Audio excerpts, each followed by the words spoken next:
ప్రభు నందు ప్రియులారా, ప్రభువు నామమున మీకు వందనములు.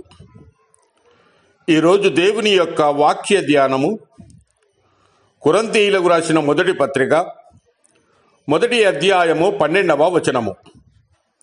మీలో ఒకడు నేను పౌలు వాడను, నేను అపోల్లో వాడను, మరి ఒకడు నేను కేఫా వాడను, ఇంకొకడు నేను క్రీస్తు వాడనని చెప్పుకునుచున్నారని నా తాత్పర్యం.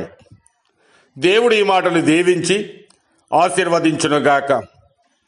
గమనించండి ప్రియులారా, వలలు వదిలిన పేతురు ఇప్పుడు సరిహద్దులు దాటి నడిచాడు.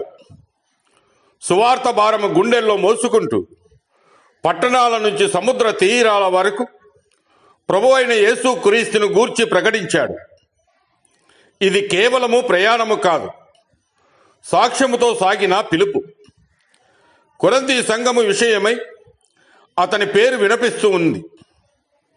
విభజనల మధ్య అపోస్తుల అధికారాన్ని గుర్తు చేసేలా పేతురు సేవ అక్కడికి చేరినట్టు వాక్యము చూపిస్తుంది.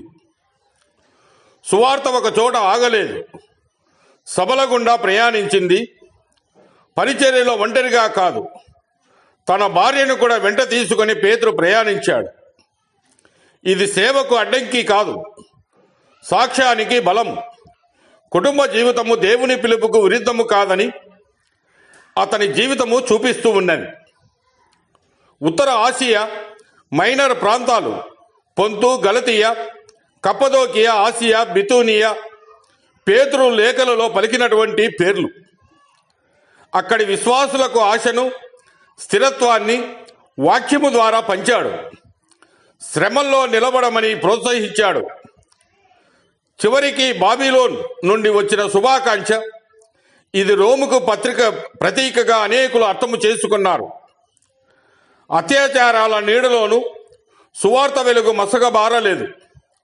సామ్రాజ్య కేంద్రాలలో కూడా క్రీస్తునామము వినిపించింది. పేతురు గారి ప్రయాణములు మనకు చెబుతున్నాయి, సువార్తకు విశ్రాంతి లేదు. భయాలు, బంధనాలు ఉన్నా ఆత్మ నడుపుదలతో అడుగులు ముందుకే వేయాలని. ప్రియులారా, పేతురు గారి జీవితం మనకు ఒక పాఠము. దేవుని పిలుపు వచ్చినప్పుడు సౌకర్యాలకే పరిమితము కాకండి. కుటుంబముతోనైనా ఒంటరిగా అయినా సువార్తకు చోటు ఇవ్వండి. మన అడుగులు చిన్నవైన ఆత్మ నడుపుదలతో అవి నిత్య ఫలాన్ని ఇస్తాయి.